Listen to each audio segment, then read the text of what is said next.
Creatividad, facultad de crear, capacidad de creación.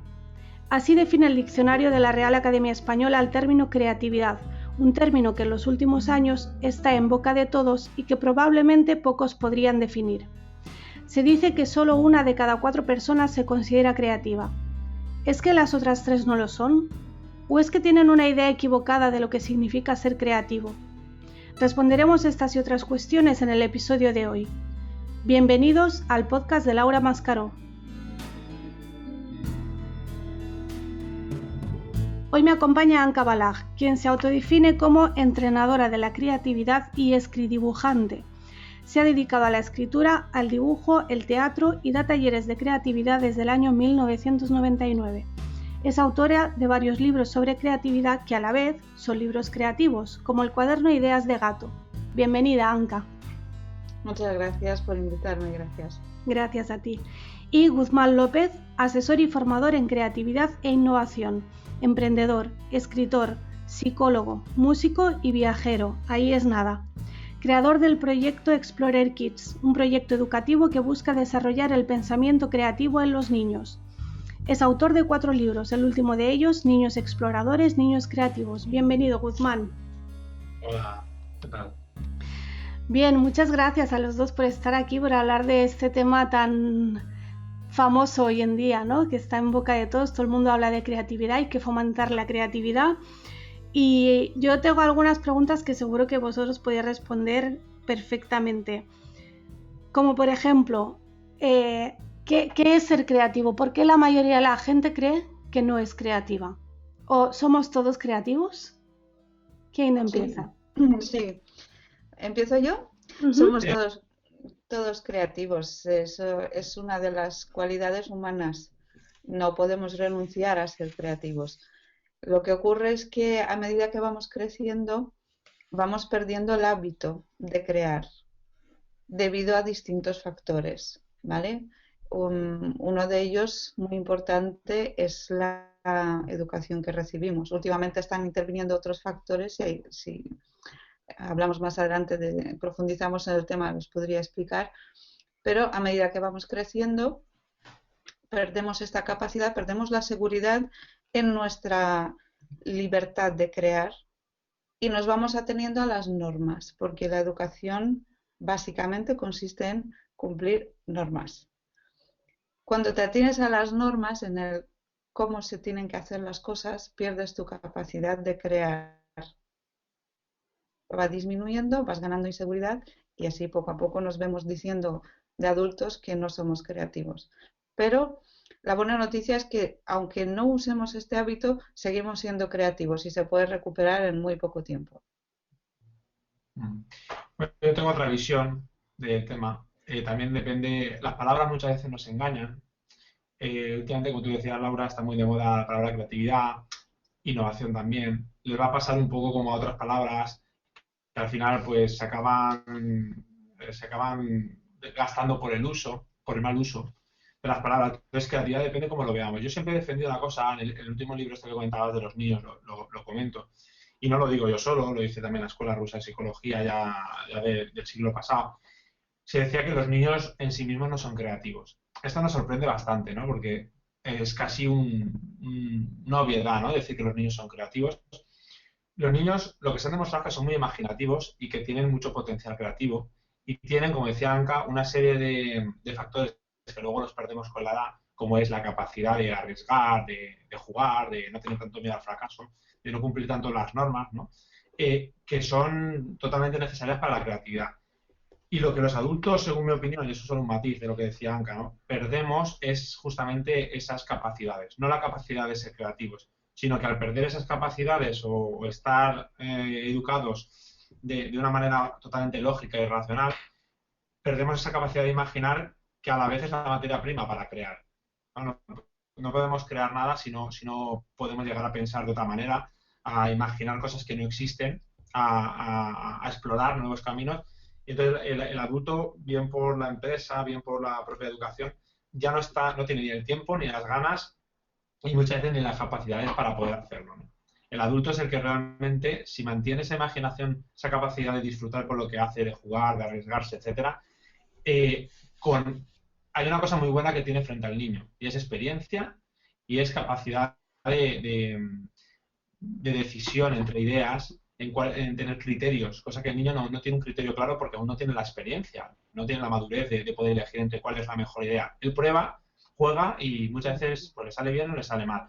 El adulto sí que tiene esa parte analítica. Para mí la creatividad tiene que ver con las dos formas de pensar, los dos hemisferios famosos, ¿no? El derecho, que es el famoso en la creatividad, pero también el izquierdo, para bajar las cosas y poder crear del todo, ¿no? Porque Lo que tú pasa es que distingues entre también... imaginativo y creativo. Sí. ¿Cómo? Distingues entre imaginativo y creativo. Cuando has hablado de niños, has dicho son imaginativos. Sí. ¿Quieres decir que el niño es capaz de imaginar mucho más que el adulto, pero no tanto de crear? Eso es. O sea, yo creo que tenemos palabras en español suficientes para determinar diferentes estados. La imaginación es totalmente intangible, pero nos lleva a la novedad, a la originalidad, a lo que no existe todavía. El niño no crea por un fin común o por un objetivo normalmente, crea porque juega. Es decir, no sabe y entonces se lo inventa. Es su manera de descubrir el mundo y de aprender. Pero yo lo veo con mis hijos, es decir, niños de 6 años está jugando y está creando a su manera, pero no tiene un proceso creativo consciente, no es consciente de si toma una decisión u otra. No sopesa, tampoco puede sopesar, no le podemos pedir esa madurez a un niño de 6 años. Simplemente juegan, imaginan y prueban lo que nosotros no probaríamos. Dime, Anka. Sí, yo tengo una visión distinta, porque yo creo que los niños sí son creativos. Es cierto, hay una diferencia entre imaginación y creatividad. Para mí la imaginación es una imagen mental, de ahí viene la palabra, de lo que Sí. tú ves para adentro. Y la creatividad es plasmar esto que has imaginado en algo concreto de este mundo. Puede ser también en algo abstracto, una idea, algo, un perfume, lo que sea. Entonces, los niños sí son creativos, en mi opinión. ¿Qué ocurre? Que en estos momentos no tienen necesidad de serlo. Es uno de los 3 factores que hay que impiden cada vez impiden más el desarrollo de la creatividad. Uno es la escuela, otro es la falta de necesidades. Yo he trabajado con niños de distinta situación. En los últimos años han sido niños en situación de riesgo social con graves carencias en sus familias y en sus entornos. Y esos niños, debido a las carencias que tenían, creaban objetos que ellos necesitaban. Por ejemplo, niños de un entorno escolar muy violento, en las actividades de manualidades, eran capaces de crear un arma blanca con un bolígrafo Bic y un sacapuntas. Esto para mí es creatividad. Pero esto lo hacen unos niños y otros no, igual que lo hacen los adultos y otros no. La necesidad no Claro, es una creatividad, es solo un impulso de ella y dependerá de muchas cosas, de cómo sea la persona. Esto es como cuando hablamos de resiliencia y hablamos de que hay un terremoto en Perú, en una aldea, todos pierden todo, que no había mucho que perder. Unos se recuperan e incluso tienen su pequeña serendipia, donde el terremoto les ha quitado todo y sin embargo han tenido que buscar la vida y les ha ido mejor que antes del terremoto, y otros que van a estar lamentando toda su vida que el terremoto les quitó todo y van a estar quejándose de esto y no van a conseguir nada, ¿no? Y no se trata de solo de creatividad, o sea, de la necesidad, se trata de qué haces con esa necesidad. Unos niños van a buscarse la vida, van a crear algo, y otros, ante lo mismo, pues se deprimirán, se pondrán tristes y no lo harán. La necesidad, por supuesto, es un impulso, es algo que te pincha y cada uno reacciona de una manera distinta.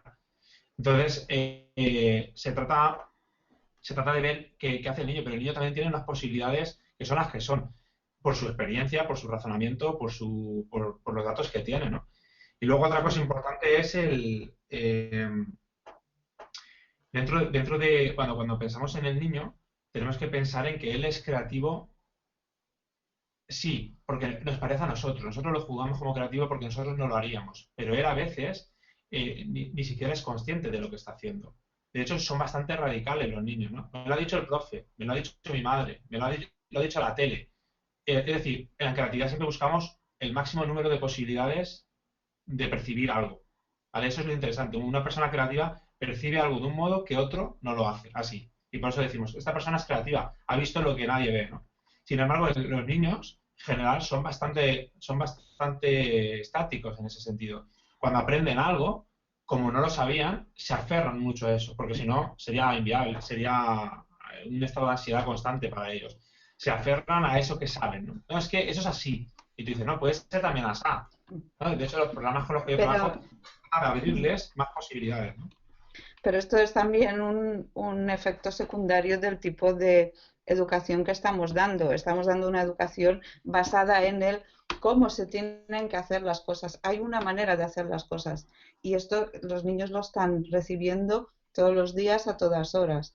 Cada vez que les enseñamos algo, les enseñamos cómo se tiene que hacer. No les dejamos libres. Explora, invéntatelo, prueba a ver, experimenta. Entonces, claro, cuando hay una razón, una manera de hacer las cosas única y exclusiva, se la das, se aferrará a esa razón y a esa manera. Pero Pero cuando le dejas claro, libre, pero les gusta, te quiero decir, yo no digo, yo estoy de acuerdo sí, contigo claro, y que, claro. pero a ellos les gusta porque les gusta tener razón, porque les Y les gusta gusta la seguridad, les la gusta seguridad, muchísimo la seguridad, claro. les gusta la Claro, pero eso seguridad. no significa que no sean creativos, sino que se Bueno, aferran a lo que nosotros les vamos dando. Pero en cualquier caso, sí se puede fomentar esa creatividad o, como dice Anka, entrenar. Porque, Anka, tú dices que eres Sí, entrenadora de la creatividad, ¿no? sí. ¿Cómo se puede entrenar la creatividad? Hay muchas maneras. El mundo de de la creatividad es muy grande, hay muchas formas de abordarla desde distintas actividades. Y yo en mi sistema prefiero tocar desde 4 puntos que me parecen esenciales. 4 metodologías. Una es el cuento, que no solo es un método de aprendizaje muy arraigado a la especie humana, sino que también desarrolla la capacidad de hablar, de contar una historia, de expresar una idea en palabras, transmitir a las demás. Nos vamos acercando al storytelling, que tan de moda está ahora también. Otra es el dibujo, que no solo estimula el hemisferio derecho del cerebro, porque es una actividad propia de ese hemisferio, sino que también ayuda a expresar la idea, a captar elementos de una idea de forma visual, transmitir esto de forma visual, presentarlo de forma visual a otras personas, que después será necesario en el proceso creativo saber transmitir tu idea a los colaboradores.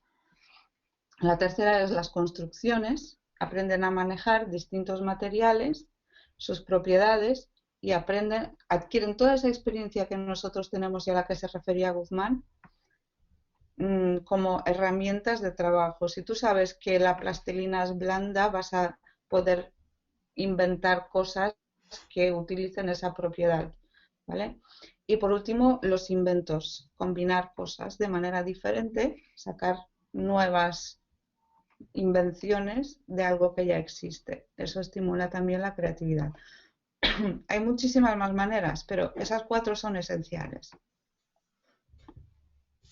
Guzmán, dame algún ejemplo de cómo podemos fomentar la creatividad. te he perdido un momento, Laura. Sí, estábamos hablando de maneras en que se puede fomentar la creatividad. No sé, Anka nos ha dado Ya, 4 herramientas. Anka la he escuchado, pero tu pregunta no la había Esto, escuchado. ¿qué herramientas propondrías tú para fomentar la creatividad? Vale. A ver, yo soy muy cognitivo, ¿vale? Pero soy muy abierto. Es decir, las herramientas porque también yo vengo de la música, como has dicho antes, entonces antes de ser psicólogo, pues vengo de la parte artística, entonces lo que dice Anka me parece muy bien. Me gusta un montón que se trabaje con eso y por supuesto esto ayuda mucho a crear un ambiente en ellos y una cultura y un pozo que les va a valer. Pero yo, como te decía, soy más cognitivo. Yo con ellos trabajo mucho, pues eso, mentalmente, herramientas para que piensen de otra manera. ¿Vale? Que al final no dejan de ser las herramientas que también son las que trabajo con los adultos, pero más adaptadas a sus necesidades, a sus gustos y a sus posibilidades, ¿no? Entonces tiene que ver con, primero, lo que comentabas antes de manejar la imaginación, ¿no? Yo creo que la imaginación para ellos es una cosa súper natural, ¿no? Y no son conscientes del potencial que tiene, ¿no? Entonces, cuando ellos entienden que la imaginación es la materia prima de esa creatividad que pueden hacer, que lo que tienen que hacer es trabajar con esas ideas que a priori parecen pues inviables y parecen absurdas, ¿no? Porque son pues ideas de estas de niños, en plan, pues que no se pueden, que cualquier adulto las rechazaría por inviables. Yo lo que les digo es que tienen que trabajar con ellas para bajarlas más a tierra. O sea, el trabajo igual que el trabajo del adulto, es el contrario, ¿no?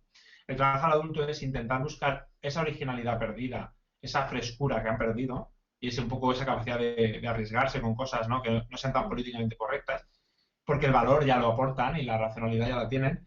El niño es el contrario, ¿no? La naturalidad, la frescura ya la tienen, lo que tienen que hacer es no quedarse en esto, sino bajarlo a tierra y aportar un valor. Porque antes cuando hablamos de creatividad, es la segunda variable que conforma el concepto de creatividad. Una ya hemos dicho que es la originalidad, la frescura de hacer las cosas diferentes, pero la otra es aportar valor a algo. ¿Vale? Entonces, el niño cuando ve que él se le ocurren cosas, pero que es inviable, y lo inviable lo hace viable, lo hace tangible de alguna manera, porque es una solución, es un invento, es un cuento, es lo que sea, pues eso es muy potente para ellos, ¿no? Darse cuenta de que hay un proceso, de que esto no es sentarse bajo un árbol a ver si se te ocurre algo, sino que hay un proceso en el que se detectan oportunidades, se generan ideas, se evalúan esas ideas, hay que hacer un pequeño plan de acción para desarrollar una idea. Cuando uno no conoce, aunque sea mínimamente, las partes del proceso creativo, es muy posible que se quede estancado en alguna de las fases. Eso pasa, ayer mismo hablaba con una gente de Inglaterra, que ella llama adulta, y me decía, yo les explicaba el proceso y me decía, ese soy yo, ¿no? Dice, el que tiene ideas pero luego no sabe qué hacer con ellas. El otro me decía, yo soy el que cuando oigo una idea la desarrollo, pero a mí no se me ocurre nada. Cuando conocemos el proceso vemos que cada uno es fuerte en una parte del proceso. El niño necesita una parte de autoconocimiento muy importante. Esa me parece una herramienta fundamental para ellos. Si ellos no saben qué les apasiona y en qué son buenos, el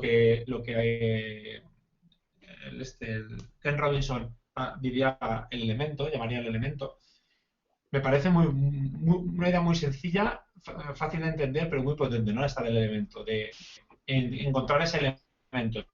Pues yo intento que el niño encuentre para que cree cosas a partir del elemento, ¿no? Es muy interesante el tema este del autoconocimiento y también veo que habláis de la creatividad como de un proceso consciente, ¿no?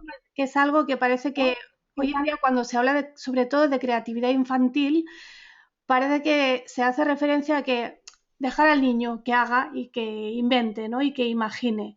Y ese creo que es uno de los errores que hoy en día hay, sobre todo en el ámbito educativo, cuando hablamos de niños. El contraponer, por ejemplo, la educación como adquisición de conocimientos a la creatividad como dejar hacer.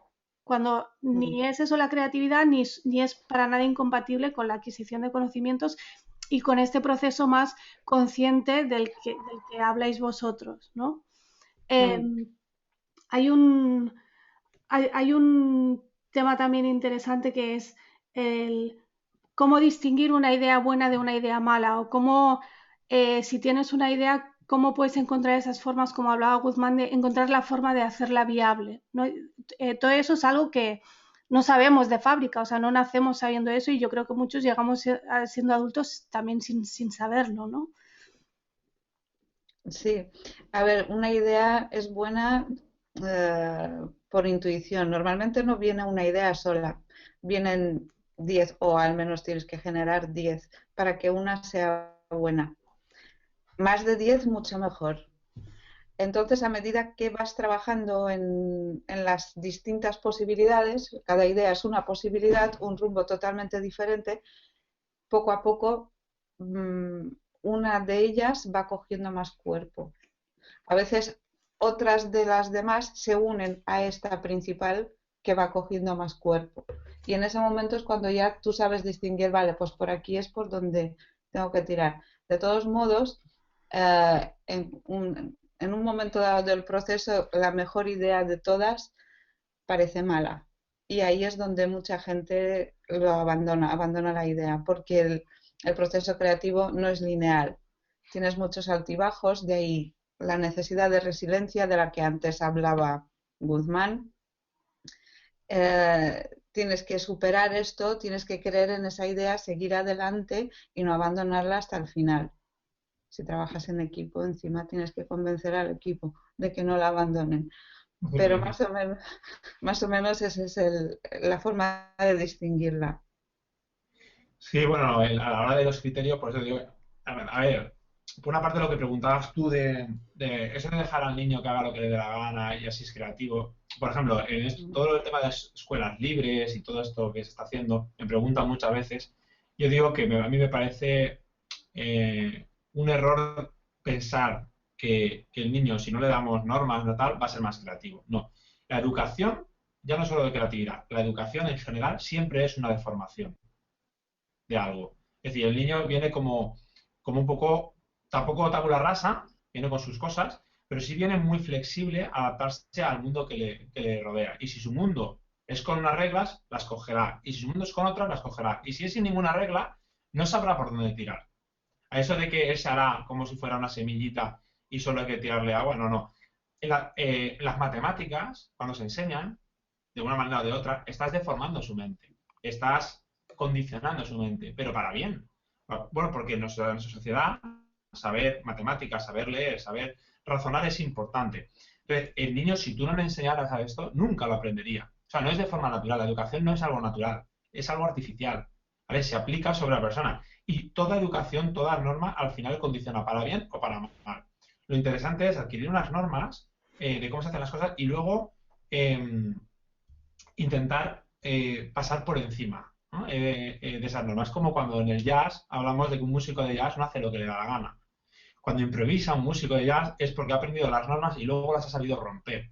Ya Picasso decía que lo difícil era aprender a pintar y luego volver a pintar como un niño cuando ya sabes dibujar. Es decir, lo que quería decir es, sabiendo lo que sé, volver a la frescura de cuando no sabía, pero sabiendo lo que sé. Eso es lo difícil, ¿no? El famoso desaprender. Entonces, el niño, claro que hay que enseñarle cosas. Lo que pasa es que hay gente que es muy literal y se queda con la norma, la norma, la norma. Hay gente muy cerrada. Entonces, necesitamos tener herramientas, necesitamos tener proceso, metodología, pero luego necesitamos tener una mente abierta para decir, bueno, una cosa es la norma que me ha enseñado, es como la música. La armonía me ha enseñado, la técnica me ha enseñado, pero yo ahora voy a crear esto. ¿Vale? Porque si no, entonces somos robots, es como meter datos en un ordenador y todos hacemos lo mismo. Creo que es importante aprender las cosas, pero aprender te hará libre, ¿no? O te hará un esclavo, depende un poco cómo te lo tomes. Yo creo que hay que saber romper las reglas, pero hay que interiorizarlas primero. Entonces hay que enseñar, hay que enseñar. Tengo una pregunta muy directa. ¿Es el perfeccionismo enemigo de la creatividad? Porque yo lo he visto sobre todo en niños de altas capacidades que son muy, muy perfeccionistas y es como que ellos mismos se bloquean a sí mismos, se autocensuran porque buscan siempre ese perfeccionismo, lo que ellos consideran que es lo correcto. Sí, partiendo de la base de que la creatividad es un proceso, en un proceso empiezas desde cero y tienes que llegar al máximo posible. En ese cero hay mucho fracaso, muchísimo. Tienes que tener mucha tolerancia al fracaso para poder ser una persona creativa y remontar y descartar. Entonces, cuando tú eres perfeccionista, te pides a ti mismo hacerlo siempre todo bien, todo perfecto, esta fase no la vas a superar del proceso.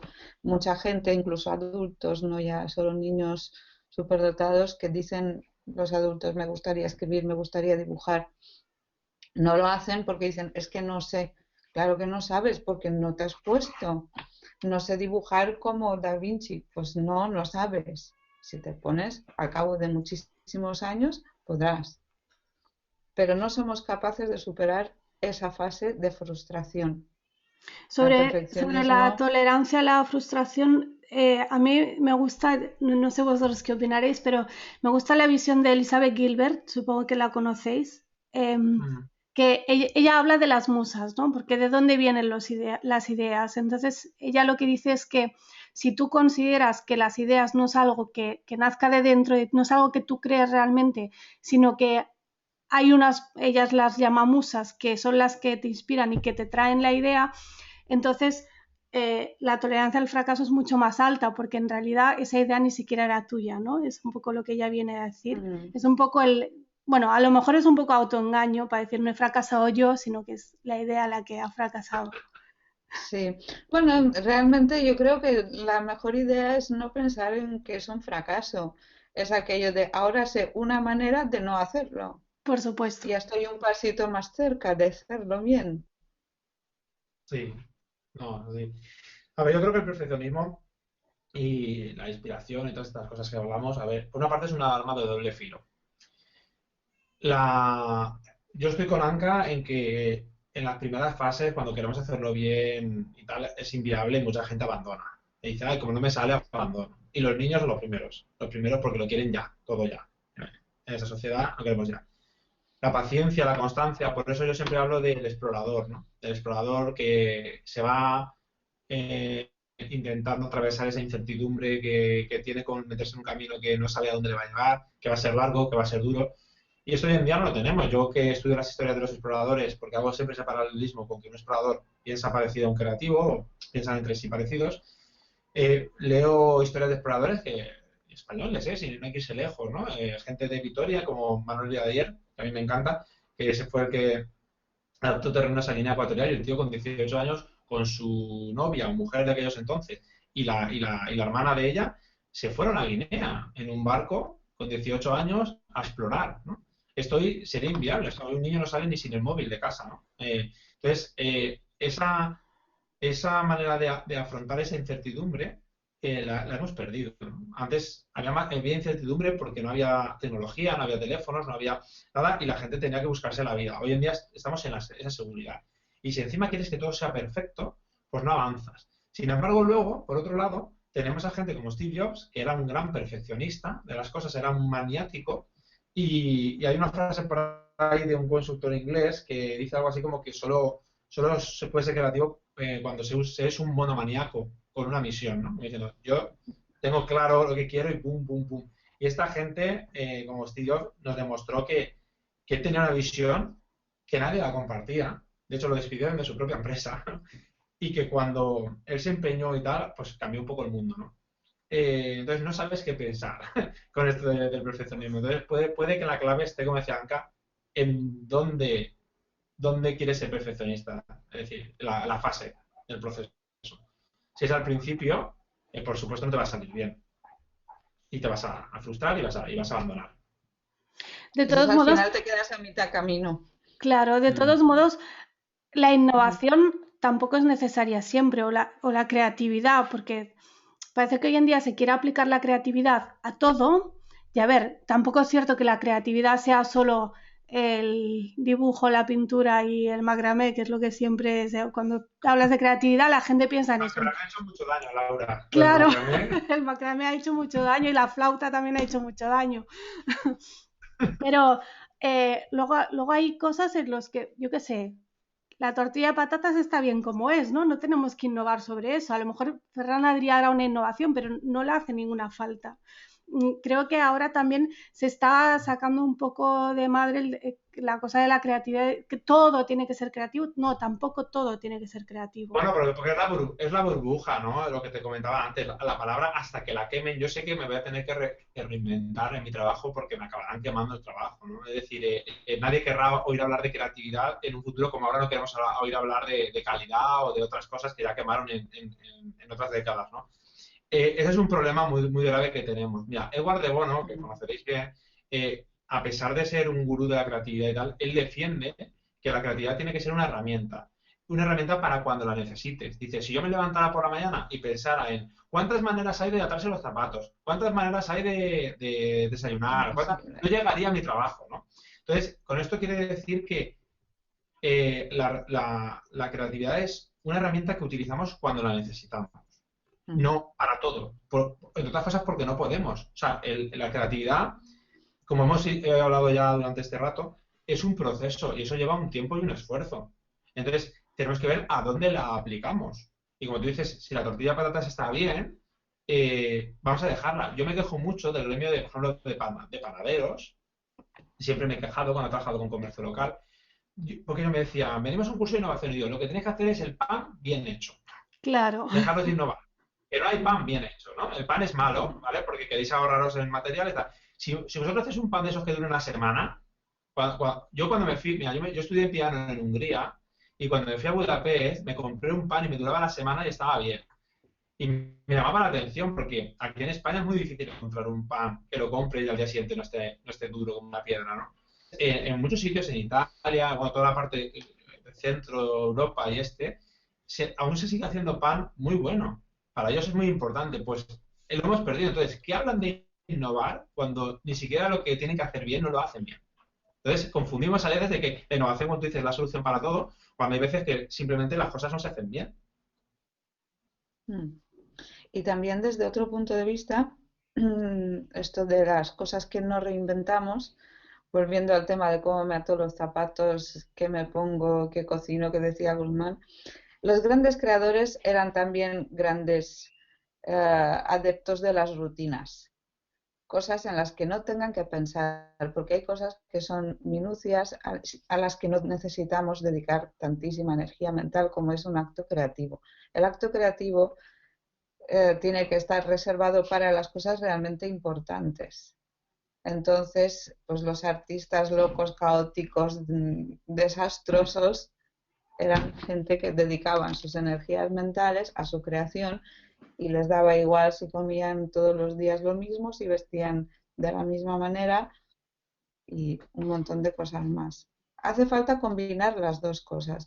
El equilibrio siempre está en tomar un poquito de cada cosa.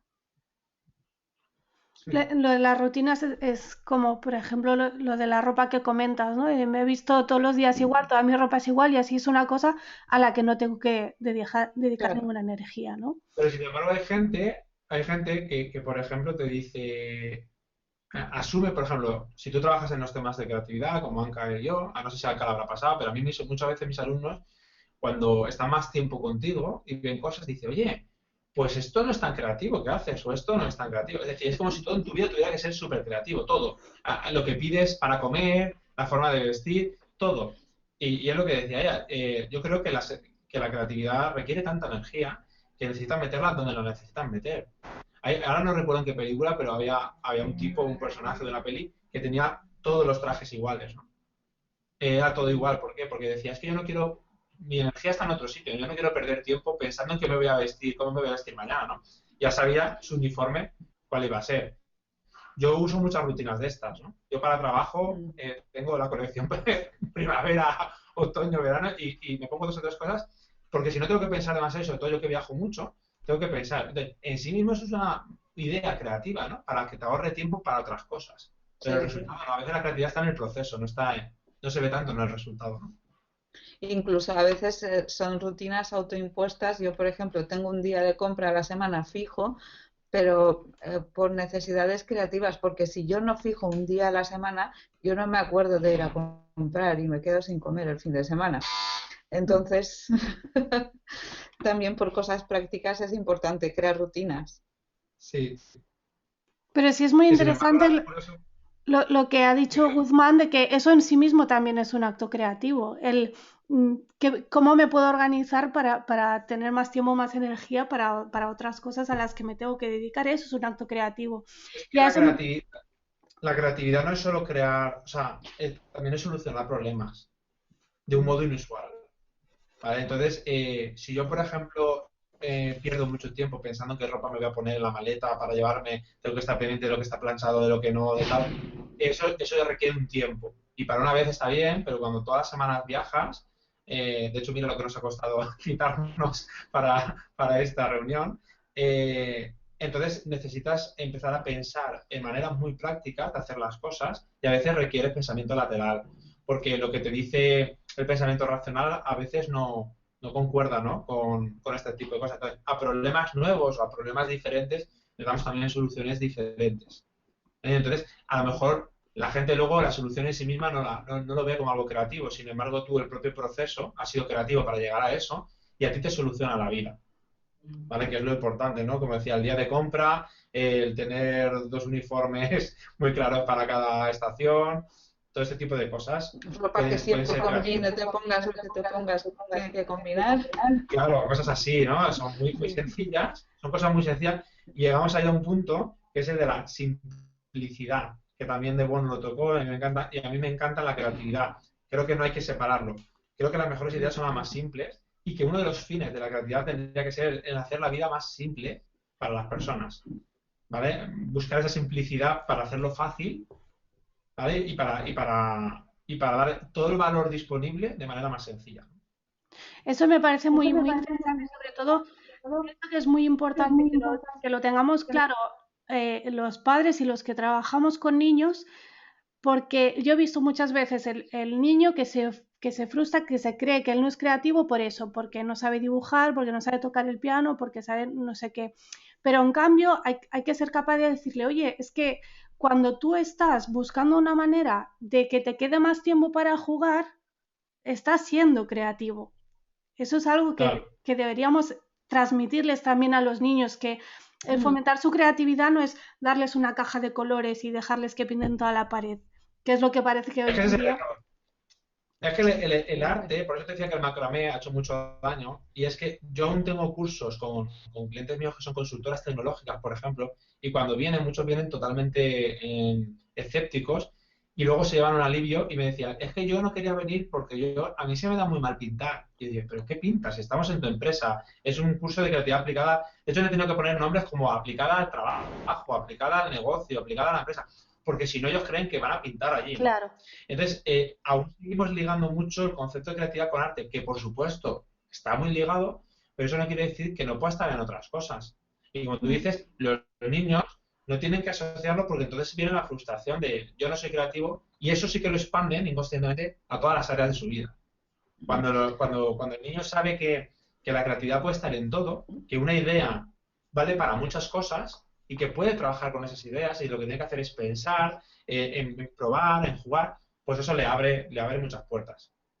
Sí, yo De hecho, precisamente, yo que soy abogada, pues preparar un juicio es una de las actividades más creativas que yo he hecho en mi vida, porque cada juicio va a ser diferente, aunque dos casos parezcan iguales, nunca lo son. Y tu trabajo es con las herramientas que tienes, que en este caso son las leyes y los hechos, tienes que buscar una solución diferente que es siempre creativa, o sea, siempre es un proceso creativo. Eso es importantísimo verlo, el no limitarte a esto, vamos a pintar y expresarnos, ¿no? de hecho, una de las cosas que también es un error es pensar que por el hecho de que vamos a pintar vamos a estar haciendo algo creativo. No es verdad, no necesariamente. Ve a clases de dibujo a una academia y verás, te dirán, copia esto. Y lo que vas a hacer es copiar. Lo que vas a practicar es técnica, no arte. La creatividad en el arte es otra cosa, no tiene nada que ver con las manualidades en las que te enseñan a hacer una pajarita de papel. Es como un paso a paso, tú ahí no creas nada. La creatividad es otra cosa, es algo que nadie te dice cómo hacerlo, nadie te lo puede decir porque nace de ti. Incluso la música, yo me dejé la música entre varias causas, sobre todo porque concretamente el conservatorio me hacía poco creativo. Me hizo tener una gran disciplina, un gran autocontrol, porque el pianista está solo en su casa y eres muy joven, tienes 15 años, 16 años o 20 y estás en tu casa tú solo, ¿no? Y mientras tus amigos están en la universidad, disfrutando también pues del entorno, ¿no? De la gente, van al bar, van a hacer deporte, van a clase, tú estás en tu casa tocando el piano solo, ¿no? Entonces eso es muy duro, pero también te da mucha autodisciplina, mucha paciencia, mucha perseverancia y tal. Pero creatividad, no, porque es lo que decía ella, te enseña, esto es una negra, esto es una blanca, esto es una corchea, esto va así y esto va así. Con mucho algo de interpretación, pero creatividad no hay mucha. Pues a todos no le falta eso. Es más, cuando quieres aportar alguna cosa, te cierran enseguida, ¿no? No, esto es así, esto es así. Y además con otro tipo de músicas que sí que empieza a pasar, ¿no? Así es la escuela también, ¿no? Como comentaba Anka al principio, pues en la escuela también pues te dicen esta es la forma correcta de hacerlo y como se te ocurre pensar en otra que a lo mejor también es válida, te lo cortan de raíz. Yo creo que ese es un daño que sí hace la escuela. De hecho, están intentando ahora evitar tener que cortar de raíz desde que se usan las fichas. Las fichas ya te marcan el camino directamente. Tienes 3 líneas exactas para contestar a esta pregunta, ni una línea más ni una línea menos. todo Sí, está marcado. Es imposible crear nada. Ya no te puedes ni salir es muy del número de líneas. y además se castiga bastante, incluso ya con adultos. Yo me acuerdo en la universidad, en psicología, había preguntas tipo test, ¿no? Y yo a lo mejor no estaba del todo de acuerdo, porque claro, el tipo test es muy subjetivo y más en psicología, ¿no? Y como son tan cerradas las respuestas, es A, B o C, o uno 2 y 3 yo a veces decía, hombre, pues digo, la B con matices, ¿no? Y entonces ponía comentarios, ¿no? Al lado de la, ponía B, pero ponía mis Pero comentarios como diciendo, matizando. puede ser una cita. Todo esto me lo valoraban negativamente, ¿no? Yo decía, hombre, es que no me dejas expresarme, digo, me pones tres cosas muy cerradas y la vida no es, ¿sabes? Es blanco o negro, tiene matices y por eso me quería explicar, necesito que me des. Claro, yo rompía de alguna manera las reglas, porque también la cogí más mayor, porque yo venía de la música, y entonces yo ya tenía, pues, bueno, un mundo, ¿no? De alguna manera me había ido a vivir al extranjero, había hecho cosas, y yo, y también por mi manera de ser, rompía mucho las reglas y eran castigadas. Imagínate a alguien que nunca las ha roto, no está acostumbrado, no tiene esa madurez, y encima lo castigan por eso, no lo volverá a hacer nunca, Claro, ¿no? Porque además es... le castiga a una persona muchísimo más grande físicamente que él o ella y siempre impresiona muchísimo más. La autoridad es la que te presiona. No es como cuando a un adulto se le reprende por cualquier cosa. A un niño todo esto le impacta muchísimo más. Sí, es cierto. Y se castiga el error, porque lo que hacías tú, Guzmán, pues bueno, era un acto consciente, ¿no? Tú querías romper esas reglas y lo hacías. Pero al niño se le castiga también el error, que es parte importante de su proceso de aprendizaje. Y Y, del y- adulto, y del adulto, porque no existe, no llegamos nunca a alcanzar un nivel en el que ya no cometemos errores. Exactamente. Hablando de los errores, yo quiero, Guzmán, estarás cansado de contarlo, pero quiero que cuentes la historia del POSIT, porque es muy ilustrativa de lo que estamos hablando. Sí, ahora sí, pues sí, lo cuento todos los días. Básicamente, ayer por la noche lo estuve contando, además en inglés, porque tenía la reunión esta, y fue más difícil. Ahora en español va a ser mejor. A ver, bueno, la del POSIT se ha convertido en un ejemplo paradigmático de serendipia y de innovación, en este caso innovación, también de creatividad, a través de los errores. Tú antes hablabas de las musas, yo siempre digo que los errores son las mejores musas, porque son las que realmente te hacen pensar. Si yo ahora que ahora dentro de un rato me tengo que ir, voy a coger el coche y arranca, pues arranca y me voy y todos felices, ¿no? Si el coche no arranca, me obliga a pensar en qué otras maneras puedo hacer. Entonces, el error siempre pincha, ¿no? Siempre esa necesidad de la que hablábamos antes, no es que te haga creativo en sí mismo, sino que te da una oportunidad de serlo. Entonces, en el POSIT, pues una historia muy conocida de que la empresa 3M, como sabéis, se dedica a temas de papelería, etcétera, pues un día estaba experimentando para hacer un pegamento extra fuerte. Entonces el encargado de esto se llamaba Art Fry y Art Fry, pues bueno, cometió bueno, tampoco errores, pero simplemente lo hizo de una manera en la que, porque estaban experimentando, ¿no? Y no salió un pegamento que pegara como ellos querían, sino justamente todo lo contrario. Era un pegamento que no pegaba casi nada. En esa tesitura siempre se pueden hacer dos cosas. O bien descartas el proyecto o vuelves a empezar de cero y tal, o intentas solucionarlo, ¿no? Y arreglarlo. Pero Airfry conectó esto con su hobby, que era tocar el órgano en la iglesia, y siempre se le caían los papelitos de las partituras que tenía que tocar. Y entonces encontró una tercera vía, que es la que yo intento, pues bueno, sensibilizar y formar a la gente, que es la de no abandones, no lo arregles, sino darle la vuelta al problema al intentar no arreglarlo, sino encontrar una oportunidad. Entonces eso es lo que hizo él. En vez de intentar buscar un pegamento extra fuerte, lo que se preguntó es, ¿este pegamento débil para qué vale? Y entonces conectó con esa necesidad suya que tenía en su vida personal, que en principio no tenía nada que ver con la empresa. Y entonces esos dos puntos se unieron, eran muy lejanos, pero se unieron para formar pues lo que conocemos hoy como el POSIT, que a él le ayudaba a pegar y despegar para sus partituras, ¿no? Esto luego, pues bueno, solo se cuenta esta parte. Por supuesto, luego él experimentó con las secretarias para ver qué color sería el mejor, el tamaño, el pegado, lo fue llevando de departamento a departamento hasta que al final pues salió el POSIT amarillo este cuadradito que es el que conocemos hoy y bueno, la empresa ha sido uno de sus productos estrella, todo el mundo conoce la historia de Airfry en 3M, todo el mundo es como la Biblia, y nada, esto es. Es un ejemplo excelente de aprender de los errores, darle la vuelta, como tú decías, pero también de cómo hacer las preguntas adecuadas o cómo hacer preguntas diferentes a las que habitualmente, como él se preguntó, bueno, ¿esto para qué sirve, no? ¿Qué puedo hacer con esto? Por eso a mí me gusta la educación socrática también. Yo con mi hijo que no va a la escuela lo que hacemos mucho es conversar y hacerle preguntas de manera que él ha aprendido también a hacerse a sí mismo esas preguntas que no serían las habituales, no sería el caminito habitual que normalmente te marca la escuela, ¿no? De hecho, a veces le he puesto libros de estos, cuadernos de estos de actividades de verano y muchas veces no ha entendido el ejercicio porque no entiende ese tipo de lenguajes. Las instrucciones que le dan ese libro, él muchas veces no las entiende, cuando para la mayoría de la gente es lo más normal y no tienes ni que pensarlo, ¿no? Ya ves el ejercicio y sin leer el enunciado ya sabes lo que te van a pedir. Y en cambio con él hemos conseguido que sea justo lo contrario. No sé si eso va a ser al final una ventaja o un inconveniente, pero, Ya nos dirás.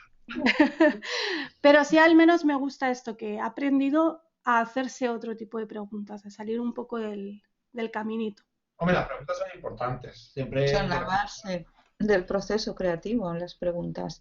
sí. Si te haces unas preguntas, tu creación llegará por un camino, y si te haces otras preguntas irá por otro camino totalmente diferente. Depende de las Depende palabras también. Sí, sí, Las palabras que uses construyen la pregunta. En el caso de la serendipia, más que las palabras y las preguntas que te llaman más la atención a ti, eso sí, pero tiene que ver la actitud, que es lo más importante, de intentar buscar algo positivo en algo que consideras muy negativo. Esto no estamos nada acostumbrados, ¿no? Porque o nos deprimimos y nos frustramos o intentamos solucionarlo. Somos muy reactivos a solucionar.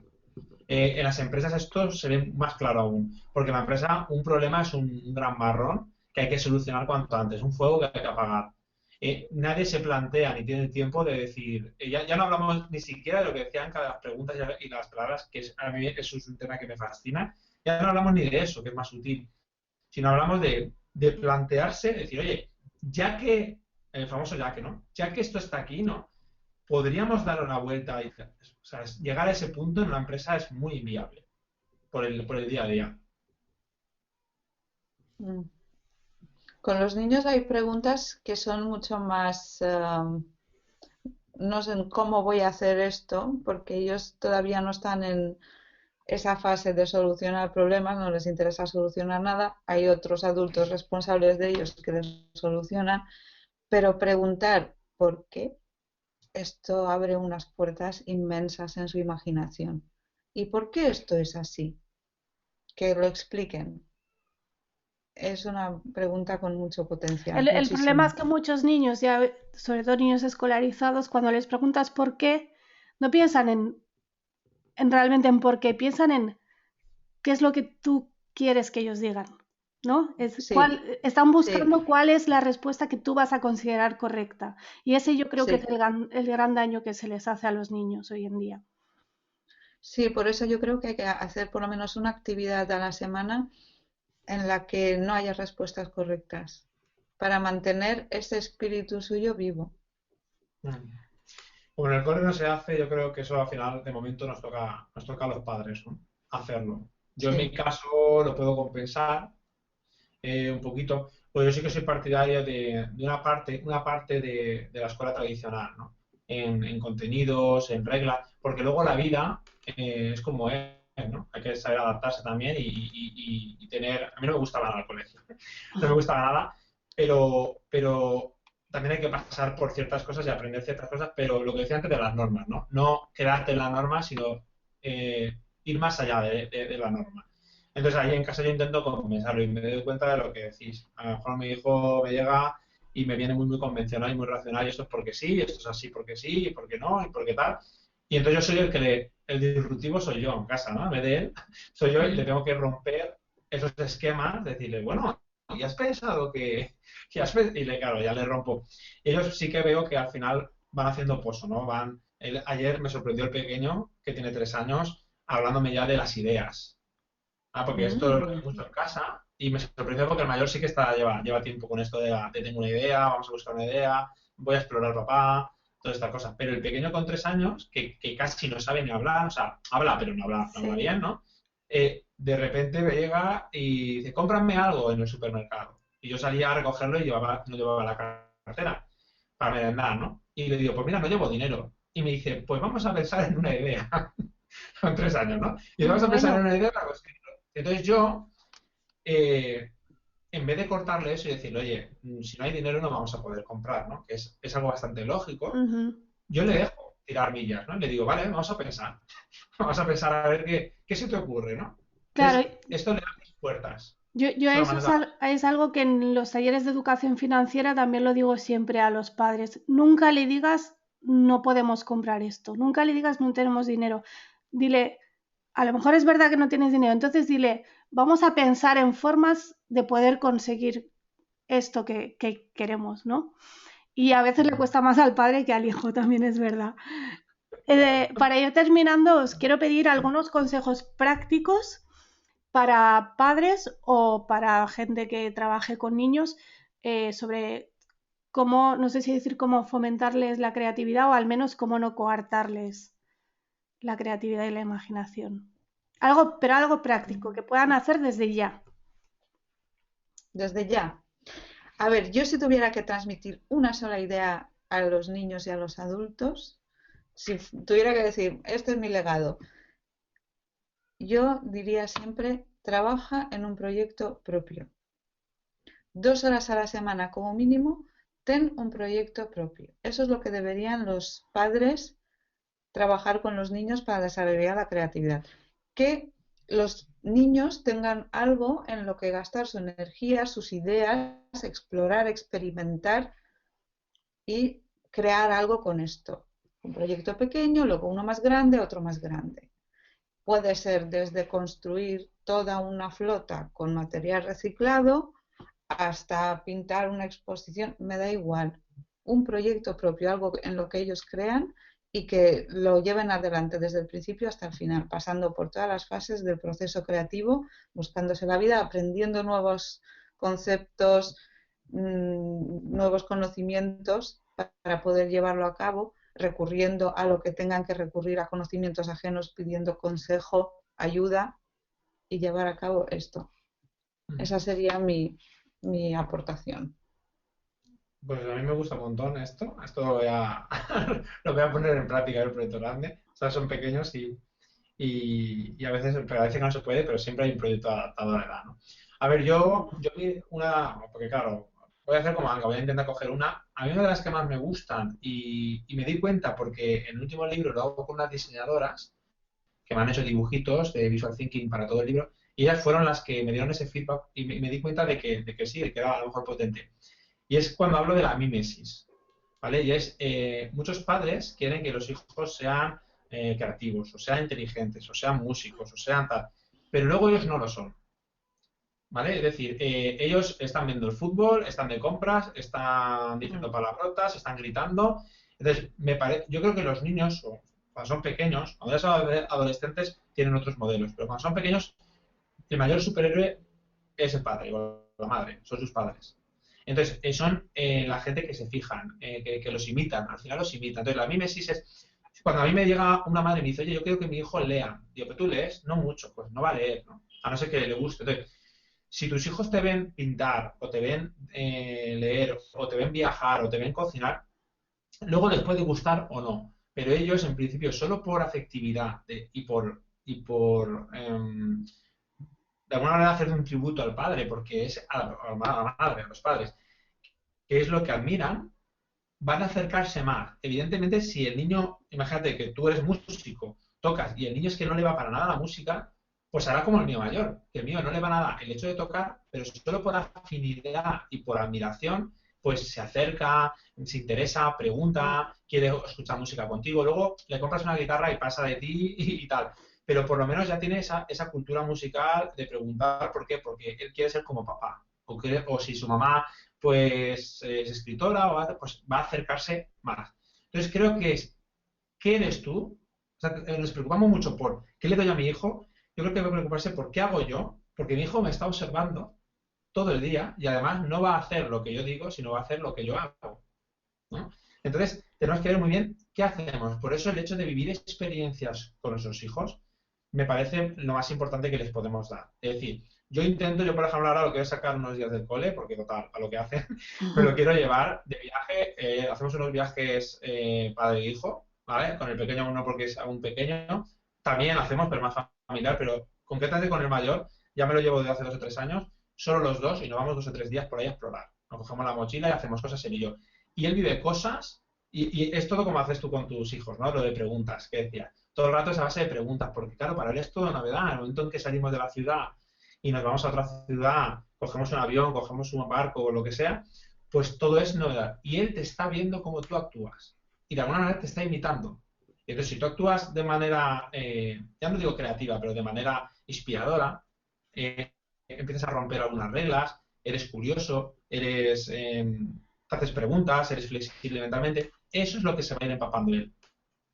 Y me parece lo más interesante que podemos hacer con ellos, ¿no? Tienes mucha razón en que tenemos que ser ejemplo y tenemos que ser coherentes también, porque esto me recuerda a la gente que quiere que sus hijos sean libres y tengan pensamiento crítico, pero de momento que me obedezca a mí. Entonces ahí falta un poco de coherencia. Ya por último, recomendadme un libro sobre creatividad que no sea vuestro, porque los vuestros ya se dan por recomendados. Yo no te iba a recomendar uno mismo. Sobre creatividad. ¿Para cualquier edad? Sí, para cualquier edad. ¿No tienes uno que sea especialmente recomendable? Para mí es especialmente recomendable Gramática de la Fantasía, de Gianni Rodari. Excelente. A mí me gusta mucho también ese libro. Yo, bueno, para cualquier edad no te puedo decir porque creo que cada edad tiene su tramo, aunque justamente el que ha dicho Anka sí que valdría para cualquier edad. Sí. Justamente ese sí, como ya me lo ha quitado. A mí personalmente, yo como soy muy cognitivo y soy muy de juegos mentales, me gusta mucho Thinker Toys de Michael Michalko, que es casi un manual, pero como el nombre indica son juegos para pensar, ¿no? Pero no solo eso, no se convierte en un mero manual de juegos, sino que a través de los juegos se intenta enseñar qué es creatividad, cómo pensamos, cómo podemos pensar. O sea, el juego es las herramientas que utiliza él para explicarte, ¿no? Este concepto. Muy bueno, pues tomamos nota de estos libros y de todo lo que hemos comentado hoy. Quedaría para estar aquí 5 horas más, pero tenemos que dejarlo, así que muchísimas gracias a los dos. Gracias a ti, Laura. Y hasta la próxima.